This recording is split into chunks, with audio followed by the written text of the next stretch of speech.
Hey guys, it's Ro. I got a lot of questions about fondant and how to use it. I have been using fondant for many years on my online baking show, and I've got a lot of tips and tricks for you. So let's get started.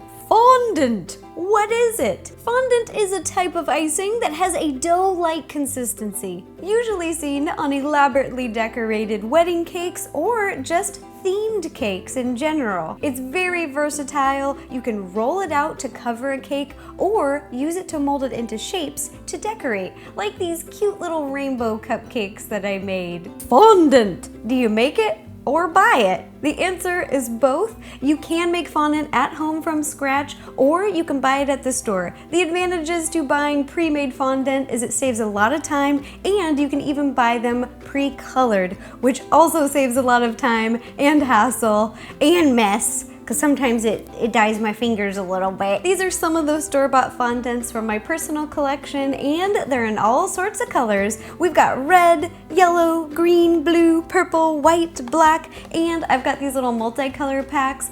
They come in different skin tones and tans, and lighter shades of pink, green, blue, and orange. Fondant! How do you color it? I'm going to show you two different ways to color fondant to get any desired color. The first way is super easy. You're just going to take two colors and knead them together. So here I've got some white and I've took black, and you're just going to press them together and then work them together with your hands. At first they will look very separate, but just keep kneading it, and in a little bit it will be gray.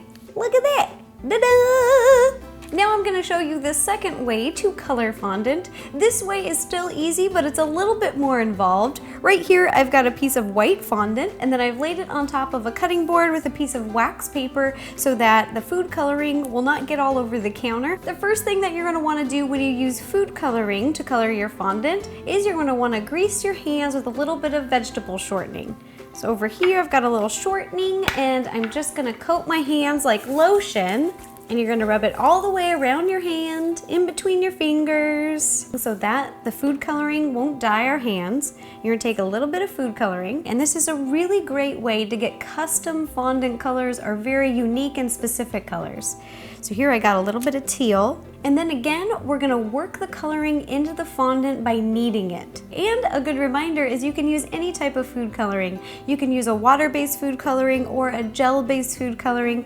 Either one will work with fondant. The first time that I ever dyed fondant was for a Lynx shield cake that I made a long time ago, many years ago, and I got custom grays and the specific colors so that his shield looked identical to the cake. It was pretty cool. Fondant. How do you work with it? I've gotten a lot of questions over the years about how to work with it, and I wanted to share some of my tips and tricks. The first thing is that when you're working with fondant, I like to lay down a piece of wax paper so that it won't stick to your surface.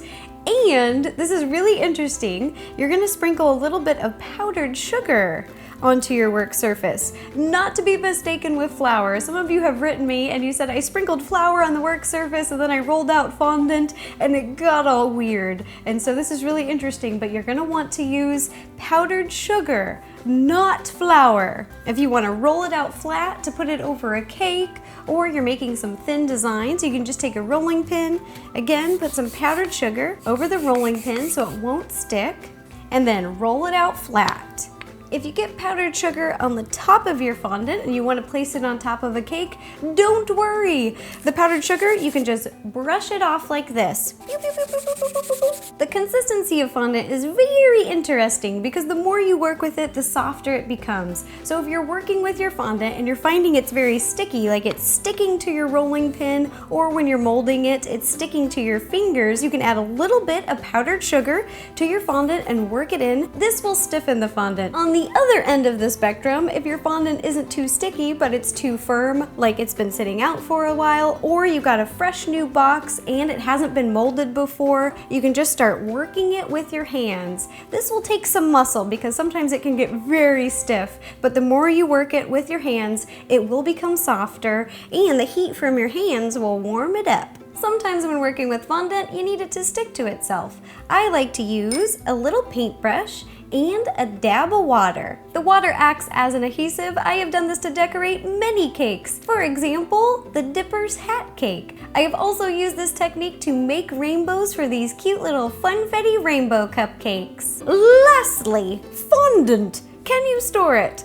The answer is yes, and again and again and again. But remember, fondant is a food, so special precautions need to be taken when storing it. If you plan to use your fondant later, you'll want to put it in an airtight container. I like to store mine in these little sandwich bags. Or you can tightly wrap it in saran wrap, whatever you'd like. After you open a new package of fondant, you can reuse it and store it for about 2 months. Or if you make some fondant from scratch from home, again, you can store it for about 2 months.